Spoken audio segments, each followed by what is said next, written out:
Hey y'all, Southern Sleuth here. Did you know that I was homeschooled for about half of my education?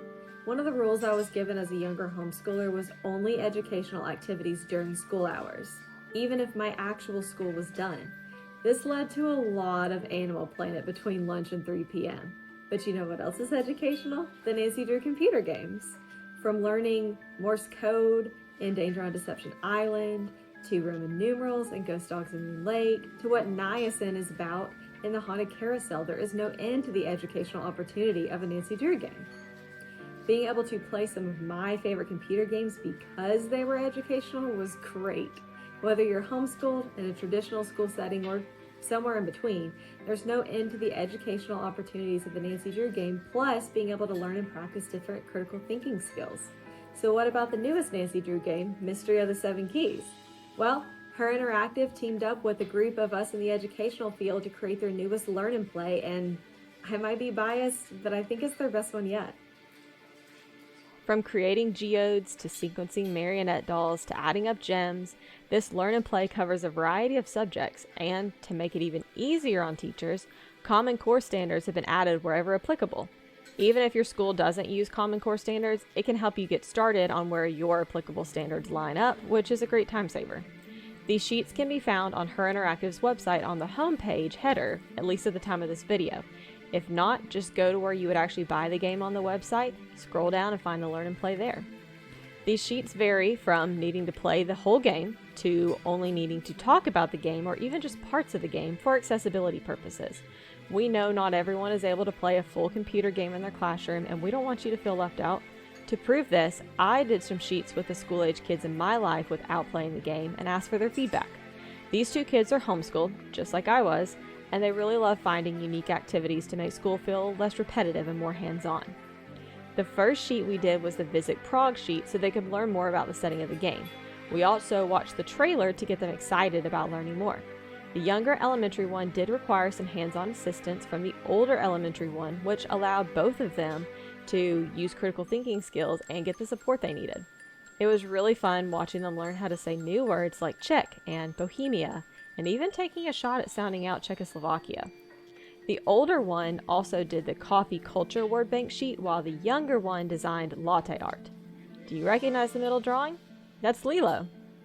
The latte art is early on in the game, so you can either let the students draw the latte art without the game, or load it up to that point, and while the other students are drawing, the other ones can take turns making the coffee art themselves.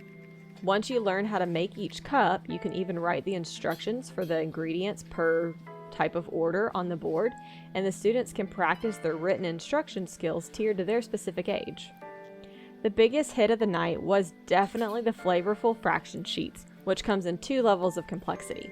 The younger elementary student I worked with made me handhold him through the first 2 cups, but when I tried walking him through the 3rd cup, he insisted he could do it all on his own and really enjoyed commenting about how funny it was that cold milk was purple. The older elementary student didn't even need instructions. He happily kept himself busy while I set up our next activity. And as you can see, there were some learning opportunities here in both fractions and paying careful attention to the recipes given.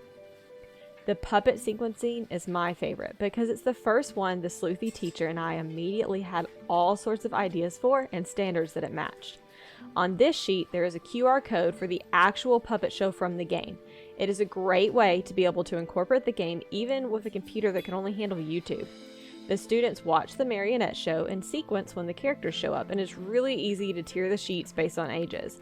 As you can see, the older student wrote out the names and was very specific, while the younger one used numbers to show his answers. The puppet show was very entertaining and educational.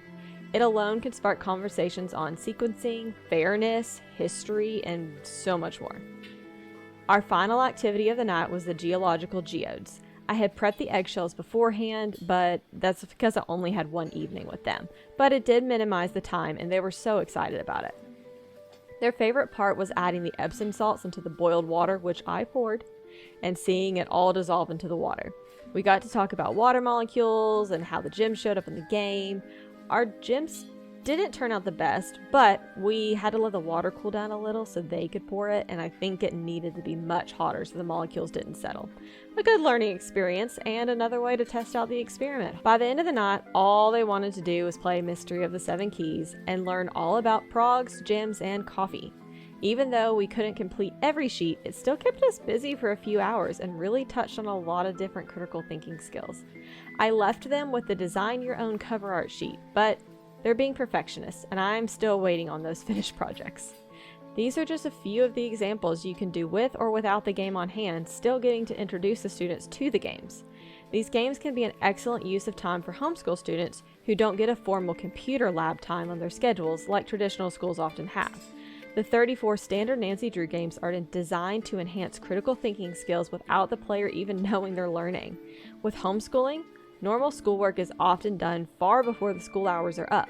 As we all want what is best for our children and students, we can feel confident that they, and us when we play with them, are expanding our vocabularies and learning to approach problems with fresh eyes when we play these games. These activity pages are only the tip of the iceberg of the learn and play activities, both for Mystery of the Seven Keys and for the other Nancy Drew games. Let me know in the comments if you, your children, or your students try an activity and how it goes. Thank you to Her Interactive for making these pages and asking myself and the Sleuthy teacher to be educational consults. It has been a dream. Thanks for sleuthing, y'all.